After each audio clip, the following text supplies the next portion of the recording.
Well, it doesn't look like they are, but if we look at what they did bring in, or they said they were going to bring in, is, in line with the 1986 laws from John Howard from the Port Arthur massacre.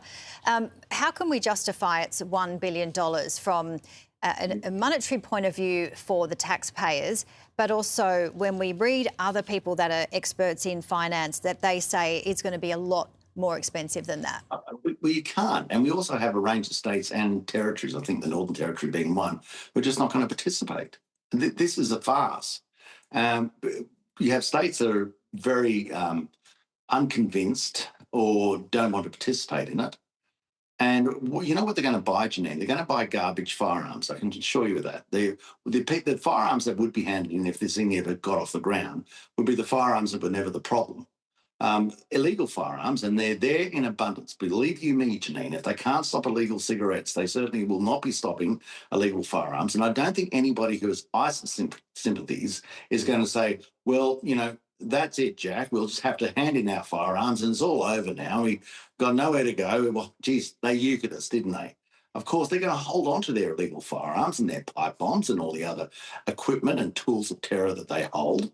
And the people who will be obviously affected will be the law-abiding farmers and recreational shooters. And as we've seen in regional areas, the reason we have recreational shooters, see, farmers have their own farm, but a lot of people come onto your farm, Janine, onto your property, as they do on my property, my family's property, because that's how they recreate. It's a cheaper alternative, to be quite frank, than going to the coast, and they camp.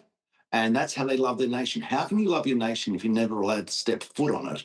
And when you take away recreational shooting, you take away the capacity for people to come onto the Australian continent, onto the Australian soil, and participate in it in a fulsome way that gives them a love of this nation, which I think is absolutely core to us maintaining the nation we have. Now, I see the firearms you're using there. People do not come onto our place with Colt 45s and belt-loaded machine guns and automatic shotguns. This is, who has them, Janine? Criminals. Criminals do have those. And they're not handing in their firearms. I can assure you of that. And we're running out of time, Barnaby, but what do you think the impact potentially is going to be on these limits, these buybacks from, pig farmers? I'm hearing there's huge amounts of feral animals, pig shooters, yep. Because it's like a toolkit for a mechanic, they tell us. You need lots of different equipment or golf clubs or what have you. Sure. So how are we going to minimise that, and what would be the impact on what we're seeing on our farms? Well, what it'll be is, first of all, people will comply because they're law-abiding, but it'll have no impact whatsoever on radical Islamic fundamentalism and the desire and the belief they have that it's okay to murder innocent civilians in broad daylight at a beach in the middle of Sydney. It's not going to have any effect on them whatsoever. It's going to have an effect on us, but not on them. Now, what we have, so we'll have high-caliber rifles to put down stock, put down a beast, for instance. You have low-caliber rifles to deal with things such as rabbits and other pests.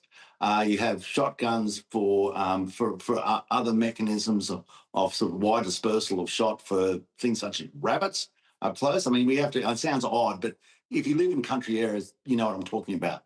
But, it's like us saying to you, well, why do you need, when they say, why do you need 10 firearms or 4 firearms?